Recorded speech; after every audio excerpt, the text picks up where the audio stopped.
Ernest Britto was a war baby. He was born in Jamaica during the evacuation when his father left Gibraltar and volunteered as a teacher. Mr Britto was a man who enjoyed three careers. Some might remember his early days, learning the family trade, opening boxes, stocking shelves and serving customers at one of Gibraltar's most popular shops of the day, the Uma stores. In 1961, Mr Britto was conscripted into the army. I remember going determined to do as little as possible, not to fall foul of the rules and regulations, but I knew I wasn't going to enjoy it. I was determined that I wasn't going to enjoy it, and I wanted to get out as quickly as I could after the 4 months. Surprise, surprise, on the last day, 3 people stayed in uniform, and I was one of them because we had joined the volunteer reserve of the regiment. So I did my intake training, which finished in June, and in September I was back again doing a 15-day camp.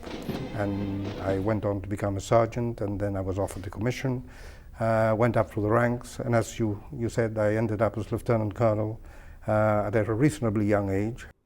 At the end of his military career in 1985, Mr Britto went back to the Uma stores, but he says he felt the need to do more.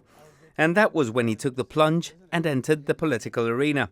First with the AACR in 1988, when he became a member of Parliament as opposition.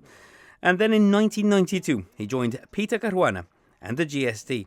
He would become a government minister in 1996 until his retirement in 2011. Sir Peter Caruana describes him as a friend and trusted confidant and advisor. He was with me from the very beginning, since 1992. He served in each one of my governments. He was one of my key ministers and indeed one of my key personal political advisors. He was one of the ministers that I would always confer with, even in respect of matters that were not his ministerial responsibility. He was extraordinarily experienced in life.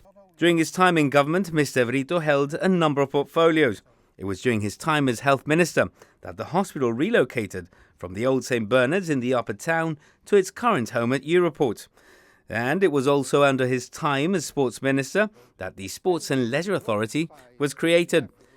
Reflecting on his 3 careers in a GBC interview at the end of his political career in 2011, Mr Britto describes himself as a man who adapted. I have always tried to tackle new things, tackle them head on. I love a challenge.